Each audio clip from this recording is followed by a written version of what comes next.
So we continue our quest to wrap our minds around the development of AI, pun intended. A good interview by Catherine Mangu Ward in the most recent edition of Reason magazine of Stephen Wolfram. For those who don't know Stephen Wolfram as, probably know some of his work product. He's one of these guys, at 20 he left Oxford because it was boring to him. Oh, okay. Or he actually left Oxford because it was boring to him. And at 20, he received his doctorate in theoretical physics from Caltech and then joined the faculty there. So he's a bit of an egghead. Yeah, he's no dummy.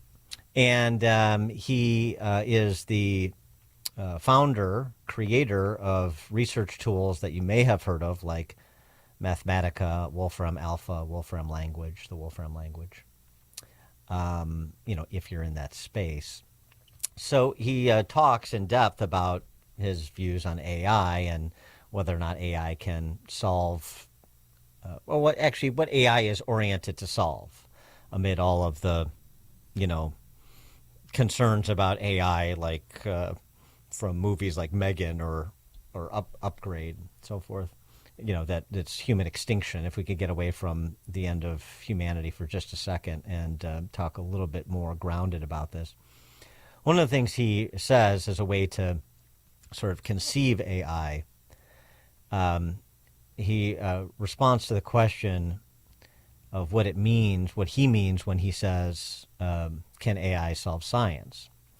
He says, AI as currently conceived typically means neural networks that have been trained from data about what humans do. Then the idea is take those training examples and extrapolate from those in a way that is similar to the way that humans would extrapolate. One of the things we've learned from large language models is that language is easier to predict than we thought. Scientific problems run right into the phenomenon I call computational irreducibility. To know what's going to happen, you have to explicitly run the rules. Language is something we humans have created and used. Something about the physical world just delivered that to us. It's not something that we humans invented. And it turns out the neural nets work well on things that we humans invented. They don't work very well on things that are just sort of wheeled in from the outside world. Probably the reason that they work well on things that we humans invented is that their actual structure and operation is similar to the structure and operation of our brains. So it's asking a brain-like thing to do a brain-like thing. So yes, it works there, but there's no guarantee that brain-like things can understand the natural world. And then he goes on to talk about some of the applications of the mimicking of human neural networks, just in terms of the everyday, the academic setting, the writing of an essay, the filling out of regulatory forms, and then how the regulatory agency is going to process those forms and so forth. So it's kind of interesting because you're getting a little bit more perspective on real world applications instead of taking it out of the ethereal, whether human beings will exist or not, and whether we're all going to be running around in titanium bodies with smart chips operating our brains and so forth. Yeah, I mean, so I hate change, so I'm not looking forward to any of this. Okay, It's well, already happening. yeah, it's coming whether you like it or not. So now, what are we to understand about it, and what, if anything, are we to do about it?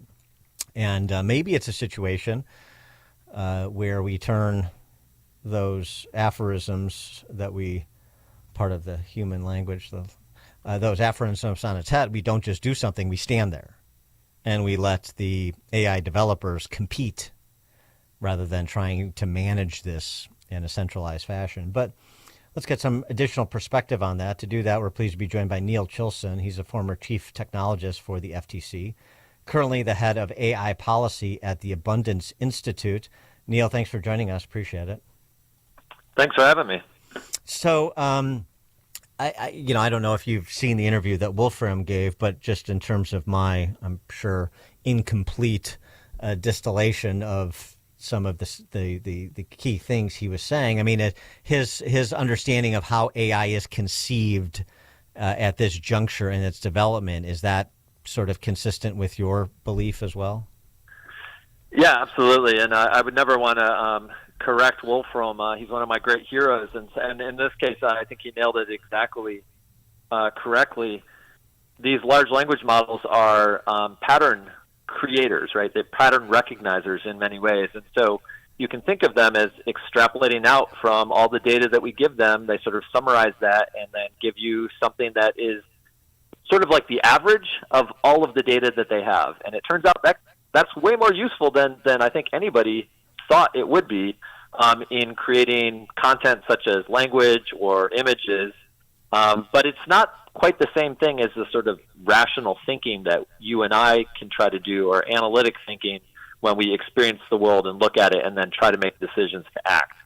Large language models don't really work like that. And so a lot of the fears around them that have this misconception, I think, that are built around this misconception that they're like the Terminator or something, are unjustified largely. So then the concerns now. I mean, there's been hearings on the Hill about this too. The not knowing what's real and what isn't, what's AI generated and what isn't. Particularly, of course, since it's on the Hill and we're talking about politics and people wanting to regulate political speech. The regulation in that direction, but if it goes in that direction, then it necessarily. Well, it always bleeds out into other areas as well. But that's Right. central right now against the backdrop of an election is what's AI and what isn't, who's being manipulated and who isn't. What's your reaction to those concerns? Yeah, so there's been several bills and several hearings on AI and misinformation, and this isn't really a new problem.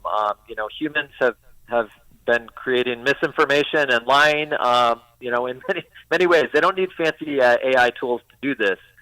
There are a lot of concerns about how this might be used in an election, but I see these concerns often through the lens of incumbents worried that new challengers or people who have new ideas are going to be empowered with these tools that can really raise the professional level of ideas that people have and help them express them in new and more sophisticated ways, the kind of ways that it would take a TV studio or a whole team of editors to put together.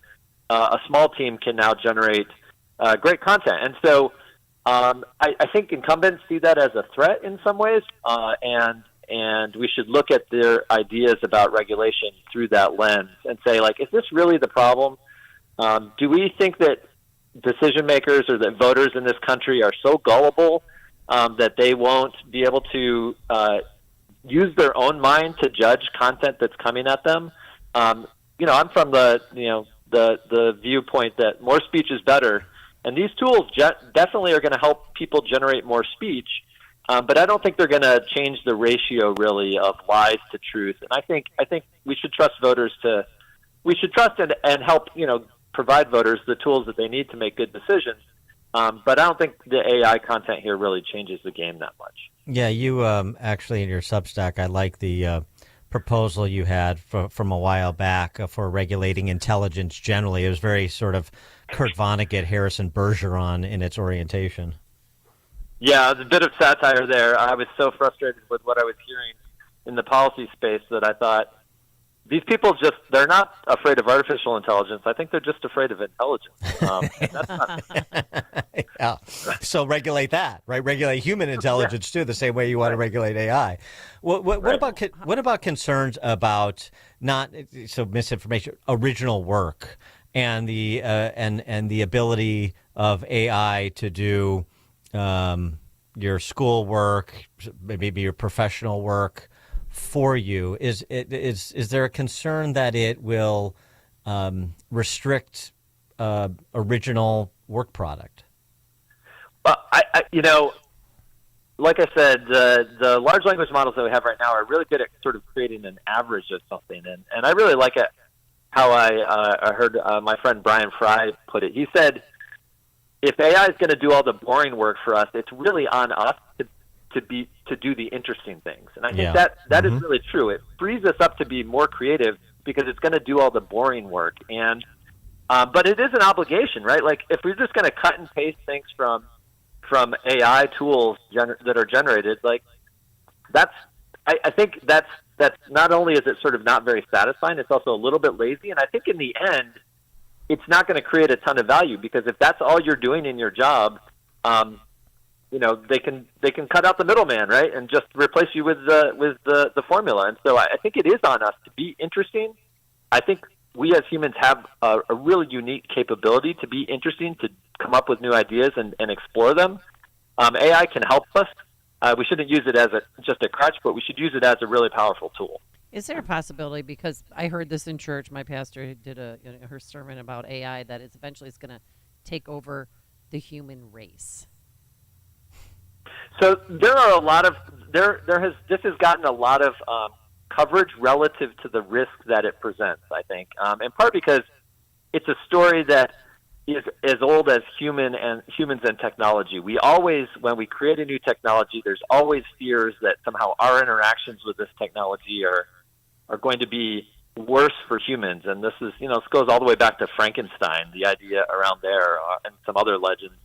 And I'm not afraid of that. I think Wolfram has a very good pointed view that these are very specialized tools right now, and the way that they work is not in a way where they have goals and intentions or the ability to execute. I think a lot of people who are afraid of sort of robots taking over don't realize how complex the real world is.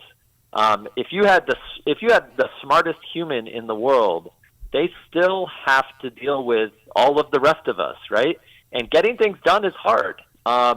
It takes a big network often of individuals who are working towards their own purposes and in the end produce something big and powerful. And that's what markets are really good at.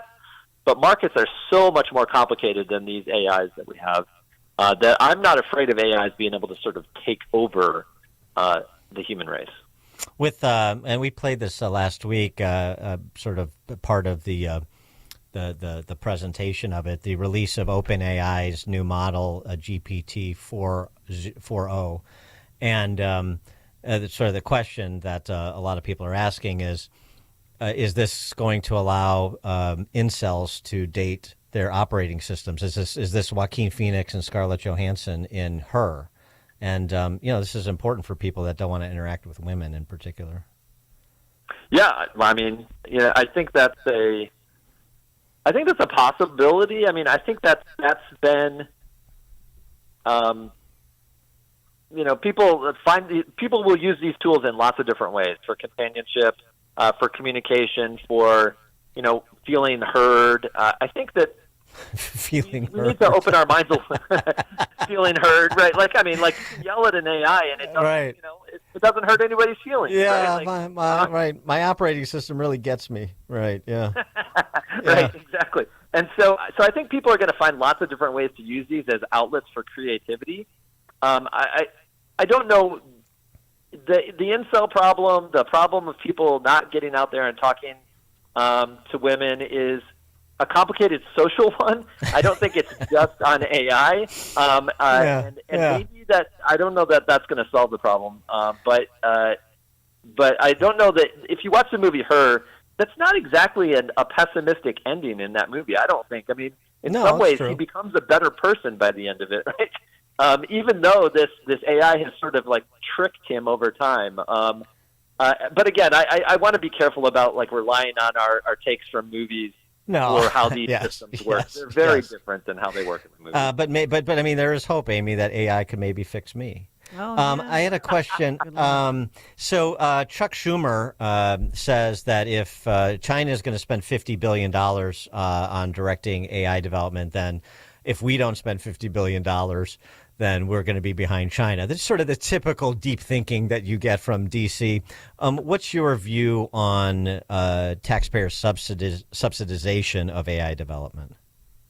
Well, I'm glad that Schumer sees AI as a big potential, and I do think that there is a big concern that that models that don't capture American values will be replaced by ones that capture the values of the Chinese Communist Party. That is a concern.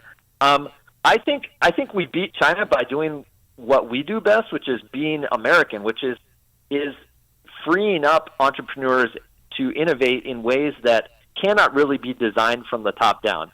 Are there things that government could do to help that innovation? Absolutely. And I think there are a few things in the roadmap that Schumer has laid out that can help that.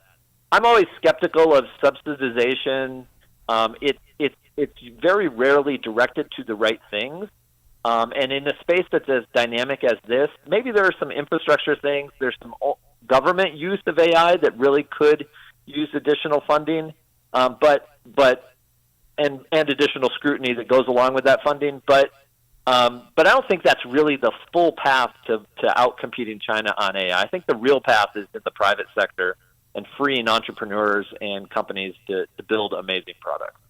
He is Neil Chilson, former chief technologist for the FTC, currently head of AI policy at the Abundance Institute, and you can get his writings at outofcontrol.substack.com. Neil Chilson, thanks for joining us. Appreciate it. Thanks for having me. Thank you, and he joined us on our turnkey.pro answer line. It's like a hot, steaming cup of information to start your day. It's Chicago's Morning Answer on AM 560, The Answer. Hey, business owners, are you wondering how to grow your business? Do you need cash flow and a ready source for financing? Well, Signature Bank can help. Hi, Mike Gallagher here to let you know that Signature Bank's loan decisions are made locally by a team who knows your name, cares about your business, and is invested in your success. When you need advice about your business or even have a question, Signature Bank is there to help. There are no handoffs or call centers. This is a team that wants to get to